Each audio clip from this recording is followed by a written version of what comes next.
नमस्कार, N V news देख रहे हैं आप। मैं हूं आपके साथ सुनील सिंह पौरुष। बुलेटिन की शुरुआत बड़ी खबर से करेंगे। भारतीय जनता पार्टी की जम्मू कश्मीर इकाई ने केंद्र शासित प्रदेश के बदले राजनीतिक हालात पर चर्चा करने के लिए पार्टी की आपात बैठक बुलाई है। जी हां, बीजेपी की यह आपात बैठक केंद्र शासित प्रदेश में कश्मीर से संबंधित पार्टियों के गठबंधन की घोषणा के बाद बुलाई गई है। आपको ये बता दें कि केंद्र शासित प्रदेश के बीजेपी के शीर्ष नेता रविंद्र राणा के साथ ही कविंदर गुप्ता, डॉक्टर निर्मल सिंह, अशोक कौल के इस आपात बैठक में शामिल होने की आशंका भी है, उम्मीद भी है। आपको यह बता दें कि इस पूरी बैठक में कई सामाजिक और धार्मिक संगठनों के नेताओं को भी बुलाया गया है। पार्टी से जुड़े सूत्रों का कहना है कि बीजेपी की कोशिश कश्मीर गठबंधन की ताकत को जवाब देने की है। साथ ही आपको यह भी बताते चले कि पिछले साल विशेष राज्य से केंद्र शासित प्रदेश बने जम्मू कश्मीर में राजनीतिक हलचल बढ़ गई है, क्योंकि पीपुल्स डेमोक्रेटिक पार्टी के प्रमुख और पूर्व मुख्यमंत्री महबूबा मुफ्ती की 2 दिन पहले रिहाई हुई है। और आपको यह भी बताते चले कि महबूबा मुफ्ती 14 महीने की हिरासत के बाद 3 दिन पहले मंगलवार को ही रिहा हुई। और उसके बाद उनके जो तेवर हैं वो साफ तौर पर इस तरीके के नजर आ रहे हैं कि वो कह रही हैं कि धारा 370 को फिर से वापस लाने के लिए हम किसी भी स्तर पर जाएंगे।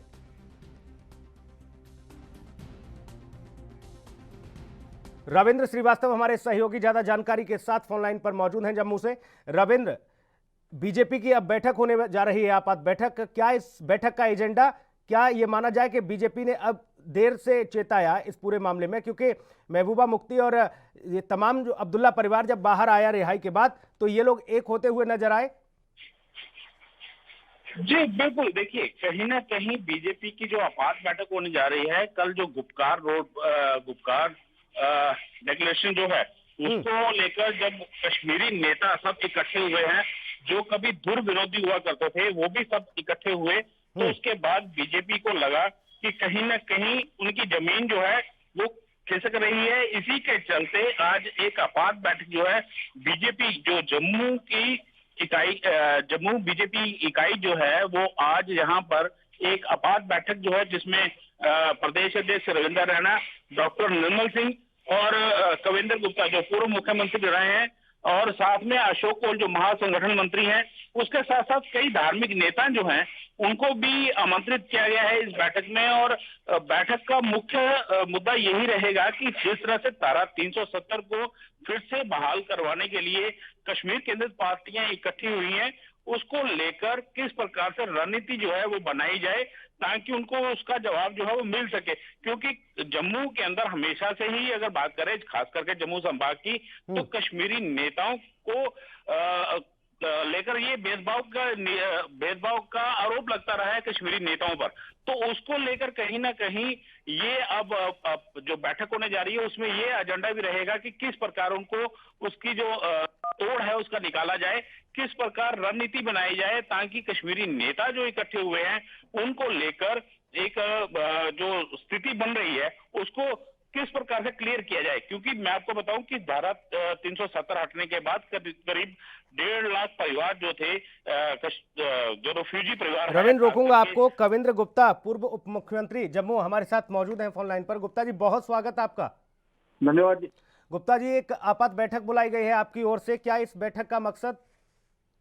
देखिए, जो ये स्टेट में डेवलपमेंट हो रही हैं, चाहे वो दूसरे लोग हों, ये अपने नेशनल कॉन्फ्रेंस और ये महबूबा वगैरह जो इकट्ठे हो रहे हैं उनको देखते हुए, और हमारी ये जो रूटीन में ये बैठक होती है 15 दिन के बाद, तो इस सभी को देखते हुए ये बैठक बुलाई गई है। और जो डेवलपमेंट्स होंगी, आगे इलेक्शंस भी आने वाले हैं यहाँ पे, उसके कोर ग्रुप के, तो ये पंचायतों के इलेक्शन आने वाले हैं, तो उसी को देखते हुए ये सारी वो चल रहा है। लग नहीं रहा कि आप लोग बैकफुट पर आ गए। एक बार जैसे ही ये सब लोग बाहर आए उसके बाद एकजुट हो गए और हुंकार भरने लगे और कहने लगे कोई चीन की भाषा बोल रहा है तो कोई पाकिस्तान की तरफ इशारा कर रहा है।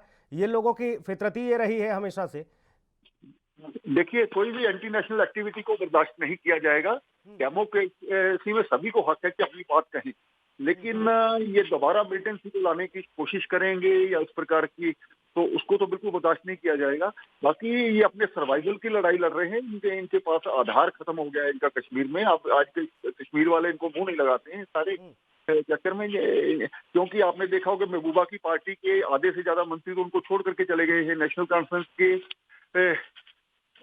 वो भी लोग चले गए हैं। तो इस सारे में आप खुद समझ सकते हैं कि अपनी सर्वाइवल की लड़ाई लड़ रहे समझ हैं। में ये नहीं आता कविंद्र गुप्ता जी कि ये लोग खाते हिंदुस्तान का हैं और उधर बजाते जो है पाकिस्तान का है, चीन का है। इन लोगों की इस तरह की फितरत तो रही है और इन्हीं तमाम सारी चीज़ों को देखते हुए आप सब लोगों ने ये बड़ा फैसला लिया था, इनको सीधे तौर पर नज़रबंद किया गया था। लेकिन जब से ये बाहर आए हैं उसके बाद स्थिति फिर से ऐसी हो गई। देखिए, त्योहार का समय है, दिवाली का समय है और आप बता रहे हैं पंचायत चुनाव भी हैं, तो हालात को और विकराल ना कर दें ये लोग। सर्दियां आ जाएंगी, ऐसे में बड़ी स्थिति खराब हो सकती है। ये लोग खुद तमाम ऐसी एक्टिविटियों में संलिप्त रहते हैं, हमेशा पाकिस्तान और चीन की बातें करते हैं ये लोग। देखो, सरकार ने पूरा इनका पर शिकंजा कसा हुआ है, कोई भी एंटी नेशनल एक्टिविटी बर्दाश्त नहीं की जाएगी। और आज भी आपने देखा होगा कि लहजे में क्या कुछ कहा गया, क्योंकि आपने देखा होगा, बयान तो आपने भी सुना होगा कि किस तरह से वो कह रहे हैं। अब्दुल्ला परिवार के लोग, शीर्ष नेतृत्व तो कह रहा है कि नहीं नहीं, अगर हमको ये सब चीजें करनी पड़ी 370 को वापस लाने के लिए तो चीन की भी मदद ले लेंगे। ये सपने लेना छोड़ दें। जो 70 साल में इन्होंने बर्बादी की है, लोग उसको समझ चुके हैं। ये जो पत्थरबाजी की घटनाएं वो खत्म हो गई हैं। जब जो मिलिटेंट मरता था लाखों की तादाद में, लोग आज वो नहीं आते। हुर्रियत के नेता जो इस्तीफा देने लगे हैं, इससे हमें खुद समझना चाहिए कि हम कश्मीर को जहन्नम से जन्नत की ओर ले जा रहे हैं। दोबारा जो कश्मीर को धरती का स्वर्ग कहा जाता है, वही दोबारा पर इनकी जो एक्टिविटीज है उनको बर्दाश्त नहीं किया जाएगा। बिल्कुल देखिए, एक्टिविटी तो बर्दाश्त नहीं करेंगे, सीधे तौर पर सरकार इसके लिए इन लोगों को जवाब देगी। लेकिन पार्टी के स्तर पर मैं आपसे जानना चाहूं, तो चूंकि एक बैठक बुलाई जा रही है, एक आपात बैठक आपने रखी है, कैसे जवाब देंगे इन लोगों को जब ये लोग एकजुट होकर एक बैठक करते हैं, एक रणनीति बनाते हैं? कैसे जवाब देंगे कविंद्र गुप्ता जी ने? देखो, आप खुद समझ सकते हैं कि ये पहले अलग अलग होते थे, आज भारतीय जनता पार्टी के डर को लेकर के ये लोग इकट्ठे हो रहे हैं। तो इनका कुछ आगे होने वाला नहीं है। ये इसका इलेक्शन, पंचायतों का इलेक्शन है, ये सब दोबारा अपने तौर पर इलेक्शन लड़ेंगे। और इनके इकट्ठे होने से हमें कोई फर्क नहीं पड़ता है। हमारा आधार घाटी में भी बड़ा है और जो ये घाटी में नई डेवलपमेंट्स हो रही है, नई नई पार्टियां उभर करके आ रही हैं, वो इनको जवाब देने के लिए, क्योंकि अब धड़े बन चुके हैं कि कौन भारत के साथ और कौन भारत के साथ नहीं है। इन सभी चीजों को देखते हुए खुद हम समझ सकते हैं। क्या मान रहे हैं अब इन लोगों के बाहर आने के बाद आप, गुप्ता जी? देखिए, ये कोशिश करेंगे लोगों के बीच में जाने की, लेकिन इनकी हिम्मत नहीं है। लोग इनको बर्दाश्त नहीं करेंगे। जब ये इनको जेल के अंदर डाला था तो एक भी आदमी ने इनके खिलाफ नहीं बोला कि इनको छोड़ो। ये आपस में एक दूसरे की वकालत करते रहे। आज जनता इनके साथ नहीं है। आज सारा माहौल कश्मीर का चेंज हुआ है और कश्मीर में एक नया डेवलपमेंट का दौर शुरू हुआ और केंद्र पर, मोदी सरकार पर विश्वास है। तो कुछ लोग अभी भी चाहते हैं कि पाकिस्तान से पैसा लेकर के चाइना की बातें करते हैं, पाकिस्तान की बातें करते हैं, लेकिन इनका सारी उम्र का इनका राशन पानी भी वहां से चलता था। अब इनका राशन पानी धंधा बंद हुआ तो बंद हो गए, इसीलिए तो ये पीड़ा है। लेकिन मैं आपसे बार बार ये समझने की कोशिश कर रहा हूँ कविंद्र गुप्ता जी की चुनौतियां क्या हैं घाटी से लेकर और तमाम ऐसे इलाके में आपके लिए। और जम्मू कश्मीर चूंकि देखिए केंद्र शासित प्रदेश हो गया है, अब उसके बाद कितनी बड़ी चुनौती, पार्टी स्तर पर भी आप लोगों के सामने कितनी बड़ी दिक्कत है? देखिए, हमारी पार्टी लगातार लोगों के बीच में है, लोगों के साथ काम कर रही है। जम्मू में हमारा आधार एक बड़ा है, लेकिन कश्मीर में भी हमारी जो मेंबरशिप हुई है, पहले 5000 वोट हमें टोटल वैल्यू से मिलता था, आज लाखों की तादाद में भारतीय जनता पार्टी के साथ जो लोग ज्वाइन कर रहे हैं। और इन्हीं पार्टियों की ये कोशिश रहती है कि यहाँ पर काम ना करें। दूर दराज के इलाकों में ये मिलिटेंट्स मिलकर के हमारे लोगों को जो निशाना बनाया जा रहा है। कई लोगों ने हमारे पिछले 2-3 महीने में जो बलिदान दिया है, इस सब पे हम समझ सकते हैं कि इनका जो है ये कविंद्र गुप्ता जी कि ये जो लोग एकजुट होकर, जो अब तक अलग अलग थे, एक दूसरे को पानी पी पी कर कोसते थे, ये सब लोग एकजुट हो गए हैं आपके खिलाफ। अब ये लोग अपनी रणनीति को कामयाब कर लेंगे जम्मू में, और क्या इन लोगों की तरफ जनता का मूवमेंट होगा? हाँ, बिल्कुल। ये मैं साफ कहना चाहता हूँ, पहले से इनका आधार कम हुआ है, वो हम खुद समझ सकते हैं। इन सारी चीजों से ये आने वाले दिनों में जो डेवलपमेंट्स होंगी वो आपके सामने होंगी। ये अभी तो इन्होंने एक बैठक की है ना, बैठक से लोगों के बीच में जाए तो सही, लोग क्या इनको जवाब देंगे, ये देखने वाली बात है। रविंद्र भी हमारे सहयोगी बने हुए हैं। कविंद्र गुप्ता जी, आप रहिएगा लाइन पर। रविंद्र के जहन में भी कुछ सवाल होंगे, चूंकि वो वहां मौजूद हैं, धरातल की स्थिति को वो बेहतर समझ रहे हैं, रविंद्र श्रीवास्तव। रविंद्र, कविंद्र गुप्ता पूर्व उप मुख्यमंत्री हमारे साथ जुड़े हुए हैं। आपके जहन में भी कुछ सवाल होंगे।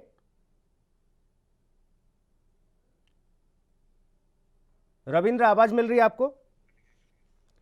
शायद रविंद्र संपर्क नहीं हो पा रहा है, लेकिन कविंद्र गुप्ता जी हमारे साथ लगातार बने हुए हैं। मेरा आखिरी सवाल कविंद्र गुप्ता जी, कितने बजे ये बैठक है और सीधे तौर पर कौन कौन इसमें शामिल होने वाला है इस बैठक में?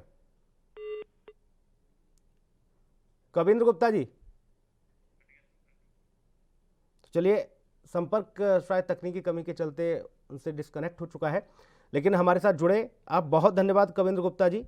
पूर्व उप मुख्यमंत्री जम्मू कश्मीर, अपने स्तर पर उन्होंने बातें रखी। उन्होंने कहा कि देखिए, सीधे तौर पर हम अपनी पार्टी को मजबूत करने के लिए हर मुमकिन कोशिश कर रहे हैं। 15 दिन में हमारी ये एक्सरसाइज होती है, ये बैठकें होती हैं, लेकिन हमें सबसे ज़्यादा जो चुनौती है इन लोगों की है, क्योंकि अब तक ये लोग सिर्फ बिखरे हुए थे, लेकिन एकजुट होकर बीजेपी के खिलाफ एजेंडा बना रहे हैं, लेकिन इनके मंसूबों को कामयाब नहीं होने देंगे। अगली बड़ी खबर की बात करेंगे। दिल्ली वायु प्रदूषण की चपेट में आने लगी है। जी हां, हवा की क्वालिटी बेहद खराब हो गई है। शुक्रवार सुबह कई इलाकों में एयर क्वालिटी इंडेक्स खराब कैटेगरी में दर्ज किया गया। विशेषज्ञों के मुताबिक अब कम से कम 10 दिसंबर के अंतिम सप्ताह तक लोगों के लिए बाहर निकलना सेहत से समझौता करना होगा। जी हां, बहुत ज़्यादा बाहर रहने पर फेफड़ों और सांस से जुड़ी तमाम बीमारियां लोगों को अपनी गिरफ्त में ले सकती हैं। प्रदूषण के चलते दिल्ली एनसीआर के हालात बेहद खराब हैं। अब आपको ये बता दें कि सफ़र एजेंसियों ने लोगों को सलाह दी है कि वह सुबह और शाम ही सैर जो करते थे उस पर भी विराम लगा दें, उसको रोक दें, बंद कर दें। न सिर्फ संवेदनशील लोग बल्कि सामान्य लोगों के लिए भी सुबह शाम बाहर निकलना नुकसानदेह हो सकता है, खतरनाक हो सकता है सेहत के लिए।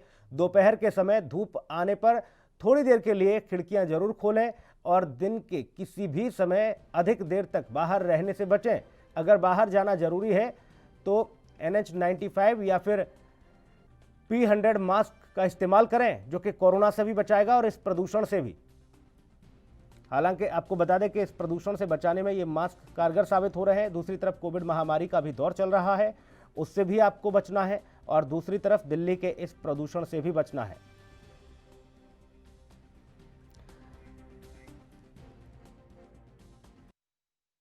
रिस्क तो बहुत है, क्योंकि पोल्यूशन बढ़ेगा तो समझ लीजिए कि अस्थमा के जो पेशेंट हैं उनको थोड़ी प्रॉब्लम हो जाएगी, और साथ में और भी जो मतलब क्रॉनिक जो डिजीज़ हैं जिन लोगों को, उनको भी काफ़ी प्रॉब्लम हो जाएगी। और वैसे सांस लेना तो सबसे ज़रूरी है, ऑक्सीजन वगैरह आना चाहिए बॉडी में, बट अभी नहीं है तो थोड़ी बहुत दिक्कत तो अब शुरू हो गई है। साइकिलिंग करते हुए काफ़ी दिक्कत होती है। एक तो मास्क लगाना पड़ता है और मास्क उतारे पोल्यूशन नहीं चलाने देता, तो काफ़ी इससे हमें ब्रीथिंग की प्रॉब्लम तो हो ही रही है। और कंट्रोल का सवाल ये है, ऑड इवन जैसे केजरीवाल जी ने शुरू किया, बट उसका भी कोई फ़ायदा नहीं होता। लोगों पे गाड़ियाँ भी काफ़ी हैं और लोग स्मार्ट होते जा रहे हैं। ऑड नंबर की गाड़ी ले लेते हैं, एक इवन की भी ले लेते हैं, और जिससे हम लोग ही सतर्क, मतलब हम लोगों को ही थोड़ा सा स्मार्ट होना चाहिए कि हम लोग भी सरकार की और देश की मदद करें, क्योंकि देश भी हमसे ही है। तो थोड़ा गवर्नमेंट को भी सख्त होना चाहिए और सख्त कानून लाने चाहिए, जिससे हम लोग भी पोल्यूशन करने से रोक सकें। और फैक्ट्री और इधर और जो भी चीज़ें जो जिससे ज़्यादा पोल्यूशन क्रिएट हो रहा है, उसके लिए भी स्मार्ट आइडिया होने चाहिए कि कुछ ऐसा करें जिससे पोल्यूशन कम हो और ये सब होने से रुक सके, ताकि ये लोग हंसी सिर्फ हमारे लिए नहीं, जो बुजुर्ग हैं हमारे, उनके लिए भी काफ़ी डेंजरस। राजीव रंजन हमारे साथ जुड़े हुए हैं, वरिष्ठ पत्रकार। राजीव जी, बहुत स्वागत आपका।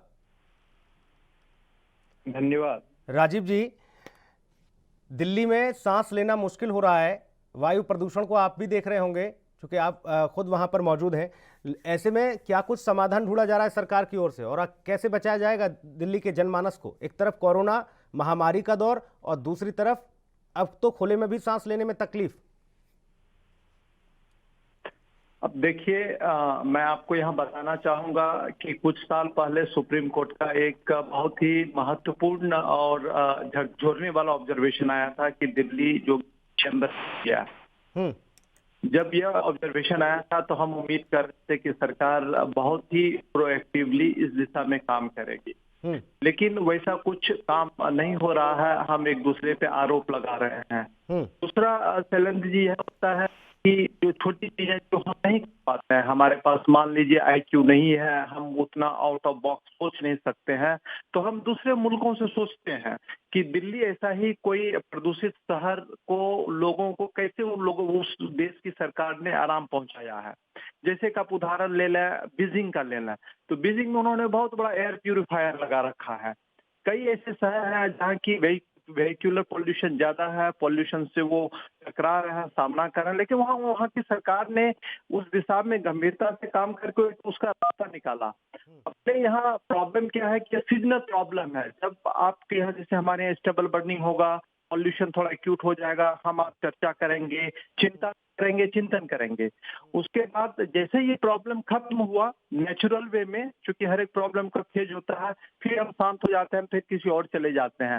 तो ये जो हमारा कैलाश अप्रोच है और जो लैक ऑफ जो हम कह सकते हैं कलेक्टिव पॉलिटिकल रिस्पॉन्सिबिलिटी है, उसका एक कॉस्ट है और उस कॉस्ट को हम उसका भुगतान कर रहे हैं। और इसमें देखिए लंबी चौड़ी बातें करने का कुछ है नहीं, सारी बातें हो चुकी है, चिंतन भी हो चुकी है, लोग चिंता भी थोक के भाव में व्यक्त कर चुके हैं। एक्शन इज मिसिंग, बस बाकी सारी चीजें तो हो चुका है। उसको हम आप पत्रकार हैं, हम आप रिपीट करते रहेंगे, लोगों को बताते रहेंगे, लोग कुछ प्रिकॉशंस लेंगे, कुछ नहीं लेंगे। और आपको एक बात मैं यहाँ बता दूं कि किसी भी थर्ड वर्ल्ड कंट्रीज में जो कि गरीब मुल्क है, जहाँ गरीब और अमीर के बीच में खाई है, जहाँ की आपका वो सोशल सिंपैथी नहीं है, वहाँ बिना एक मजबूत और स्ट्रॉन्ग कानून का बहुत सारा चीज आप इन्फोर्स नहीं कर सकते। और हिंदुस्तान उसी कैटेगरी का नेशन है, वहाँ आपको स्ट्रॉन्ग कानून ला करके कुछ चीजों को इन्फोर्स करना पड़ेगा। जैसे कभी आपने एक दर्शक से पूछा, उन्होंने कहा कि लोग स्मार्ट हो गए, ऑड इवन नंबर भी फेल कर रहा है। अरे एक छोटी सी बात मैं बताता हूँ, आप गाड़ियों को तो जहां तक समझने वाली है राजीव रंजन जी, चूंकि देखिए आपने भी बहुत सारी स्थितियों परिस्थितियों को भांपा है, देखा है, जमीनी स्तर पर भी देखा है। जहां तक समझ में आ रहा है, कोरोना महामारी के बीच जब लॉकडाउन रहा तब लोग घरों से बाहर निकले तो उन्हें एक ऐसा वातावरण देखने को मिला दिल्ली में जो शायद कभी नहीं, यमुना तक साफ सुथरी दिखी। लेकिन अभी भी स्थिति वही है, पहले ये तो नहीं था। पहले के मुकाबले अगर अब देखा जाए, क्योंकि हालात इतने खराब हो गए, सांस लेने में तकलीफ हो रही है। पहले तो आपने देखा होगा कि दिन रात दिल्ली सोती नहीं थी, दिन रात पॉल्यूशन का स्तर बढ़ता जा रहा था। लेकिन अभी तो कोविड के तमाम नियमों का पालन कर रही है जनता, बावजूद इसके हालात इतने विकराल हो गए। यानी कि ये सीधे सीधे तौर पर सुप्रीम कोर्ट के आदेश की अवहेलना नहीं, जो सुप्रीम कोर्ट माननीय अदालत ने कहा था कि आपको पराली नहीं जलानी है, क्योंकि एक बड़ा कारण तो यही है कि हरियाणा पंजाब में पराली जलने का सिलसिला शुरू हो गया। ये बिल्कुल मैं आपकी बात से सहमत हूँ। हाँ जी, आवाज आ रही है मेरी। मैं ये कह रहा हूँ कि कोरोना का आपने एग्जांपल दिया कि कोरोना के टाइम में दिल्ली में लोग देखिए घर में बंद हो गए थे, तो टोटल डिसिप्लिन। देखिए वहां जब लोगों की अपनी जान पर आफत आता है तो लोग फिर सावधानी बरतने लगते हैं। लेकिन वो तो अब देखिए कितने लोग मास्क भी नहीं पहनते हैं, बड़े कई जगहों में तो लोग मास्क भी नहीं पहनते, सोशल डिस्टेंसिंग मेंटेन नहीं करते हैं। लेकिन आपकी बात से मैं सहमत हूँ, लेकिन उससे तो हमारा काम पर्पस सर्व होगा नहीं। पर्पस तो तब सर्व होगा, दिल्ली तो सब जब आप सामूहिक तरीके से एक सामूहिक एक सोशल यूनिट के रूप में जब आप रिस्पॉन्सिबिलिटी दिखाएंगे, सेंस ऑफ रिस्पॉन्सिबिलिटी दिखाएंगे, वो जो कलेक्टिव सेंस ऑफ चिंतन होता है, कलेक्टिव सेंस ऑफ जो चिंता होता है, जो आप चर्चा करेंगे तभी बात बनेगी। आप कोई भी कंट्री का एग्जांपल ले लीजिए, देखिए राजीव जी के करोड़ों करोड़ रुपए खर्च करके, अरबों रुपए खर्च करके आप नया जहाज खरीद लेते हैं, उसमें तमाम अत्याधुनिक व्यवस्थाएं आपकी होती हैं। वो ज्यादा जरूरी था या दिल्ली में आप खुद रह रहे हैं वो ज्यादा जरूरी था कि दिल्ली की जनता के लिए ऐसा, जैसा आपने बताया कि बीजिंग में प्यूरीफायर लगाया गया, आप ऐसा कुछ इजाद करते? ये समस्या कोई ऐसा तो है नहीं कि भाई पहली बार ऐसा हुआ कि दिल्ली में सांस लेने में तकलीफ हो रही है। पिछले साल भी यही हालात थे, उससे पिछले भी वही हालात थे। पराली जलेगा, सुप्रीम कोर्ट के आदेशों की अवहेलना लगातार होती रहेगी, क्योंकि मॉनिटरिंग नहीं है। कार्रवाई करेगा कौन? बिल्कुल मॉनिटरिंग नहीं है। पराली इनफैक्ट पंजाब की अगर हम बात करते हैं तो पंजाब में सबसे ज्यादा अभी पराली जल रहा है। इस रीजन में, इस पूरे कॉप बेल्ट में ये प्रॉब्लम है, जिससे दिल्ली की प्रॉब्लम को इसका सामना करना पड़ रहा है। मैं एक बात मैं आपको बताना चाहूंगा दर्शकों को भी, कि विश्व में जो सबसे बड़ा शहर है जहां सबसे ज्यादा लोग रहते हैं वो टोक्यो है। आप टोक्यो में देखिए पॉल्यूशन मैनेजमेंट कैसे वो करते हैं, कैसे वहाँ हाइजीन मेंटेन करते हैं, कैसे सैनिटेशन मेंटेन करते हैं। आप देख लीजिए, आप बाहर जाएंगे तो ये सीख के आएंगे कि क्या खाते हैं, क्या पहनते हैं। बाकी हमें बाकी चीजों पे कोई मतलब नहीं है, किसी तरह का कोई रिसर्च नहीं करेंगे कि बाकी मुल्कों से कुछ सीख लिया जाए, जो अच्छी चीजें हैं उनको ऑब्जर्व करके अपने देश में उस पर अमल किया जाए, उस पर ध्यान नहीं होता। हम तो ये देखते हैं कि पहनाव कैसा है, खाना पीना कैसा है, वहाँ की बोली भाषा कैसी है, इस पर हम ज़्यादा ध्यान देते हैं। और शायद ज़रूरत इस चीज़ की नहीं है, ज़रूरत इस बात की है कि उन्होंने जो भी तकनीकें इस्तेमाल की हैं, जो भी उनकी सेहत सुरक्षा और मुल्क की व्यवस्थाओं के लिए है, उसको आपको अमल में लाना होगा, तब जाकर कहीं आप भारत की दशा और दिशा को सुधारने में कामयाब होंगे। बहुत धन्यवाद राजीव रंजन जी, बहुत शुक्रिया आपका तमाम महत्वपूर्ण जानकारी के लिए। अगली खबर का रुख करेंगे। हाथरस गैंगरेप कांड को लेकर सीबीआई की जांच जारी है। शुक्रवार को सीबीआई की जांच का चौथा दिन है। आपको बता दें कि जहां जांच एजेंसियों की लगातार हर ओर जांच होने से हड़कंप मचा हुआ है, तो वहीं आरोपियों को रिमांड पर लेने की कोशिश की जाएगी। गुरुवार को सीबीआई ने घंटों तक आरोपियों के परिवार से पूछताछ की। इसके अलावा अब इस मामले में एसआईटी की रिपोर्ट का भी इंतजार है। मंगलवार को आपको बता दें कि सीबीआई ने इस मामले की जांच शुरू की और सबसे पहले क्राइम सीन का दौरा किया। इसके अलावा दाह संस्कार वाली जगह पर जाकर भी पड़ताल की गई। दोनों ही जगह पर पीड़िता के भाई से पूछताछ की गई। साथ ही आपको बता दें कि बुधवार को सीबीआई की टीम ने पीड़िता के दोनों भाई और पिता से पूछताछ की। करीब 6 घंटे तक सीबीआई ने उनसे सवाल जवाब किए। उसके बाद उन्हें घर जाने दिया गया। सीबीआई का मकसद 14 सितंबर की घटनाक्रम को समझना था। गुरुवार को सीबीआई ने आरोपियों के परिवार से पूछताछ की और चारों आरोपी अभी जेल में ही हैं, लेकिन सीबीआई की टीम ने उनके परिवार से पक्ष जाना और आज सीबीआई की जांच आगे बढ़ेगी। आपको बता दें कि मुख्य फोकस आरोपियों के रिमांड लेने पर है, ताकि उनसे कड़ाई से पूछताछ की जा सके, उनसे स्पष्टीकरण के साथ ही सीबीआई ये पता कर सके कि आखिर उन्होंने जो चिट्ठी लिखी उसमें कितनी सच्चाई थी। उनसे ही सवाल जवाब होंगे। पुनीत मोहन हमारे सहयोगी ज्यादा जानकारी के साथ मौजूद हैं फोन लाइन पर। पुनीत, सीबीआई की जांच लगातार आगे बढ़ रही है, आरोपियों की रिमांड लेने की भी खबर। देखिए, सीधे तौर पे जिस तरीके से सीबीआई की जांच लगातार आगे बढ़ रही है, पीड़िता के परिजनों से पूछताछ हुई, उसके बाद आरोपी पक्ष के जो परिजन है उनसे पूछताछ हुई। यही नहीं, जो एक आरोपी है लवकुश, उसके घर भी सीबीआई गई थी, छापेमारी करी थी, वहां खून से सने कपड़े बरामद हुए हैं। लेकिन आरोपी लवकुश के भाई ने बताया कि सीबीआई जो कपड़े लेकर के गई है वो बड़े भाई रवि के हैं और वो पेंटिंग का काम करता है। कपड़ों पर लाल रंग का पेंट लगा है, ना कि खून लगा है। इसी के साथ अब आरोपियों से आज पूछताछ करेगी सीबीआई और सीबीआई इस मामले में इनको रिमांड पर लेने के लिए मथुरा में सीजेएम के यहाँ याचिका भी दायर कर सकती है और इनको 7 दिन या 14 दिन की रिमांड पर भी ले सकती है। जी बिल्कुल, हालांकि ये आरोपी अलीगढ़ जेल में बंद है, जो आरोपी इस पूरे घटनाक्रम में है। मथुरा की अगर बात की जाए तो पुनीत, मथुरा में पीएफआई के जो सदस्य उनको हिरासत में लिया गया था, वो सभी वहां पर बंद हैं, जिनसे ईडी ने पूछताछ की थी। बहुत शुक्रिया आपका तमाम महत्वपूर्ण जानकारी के लिए।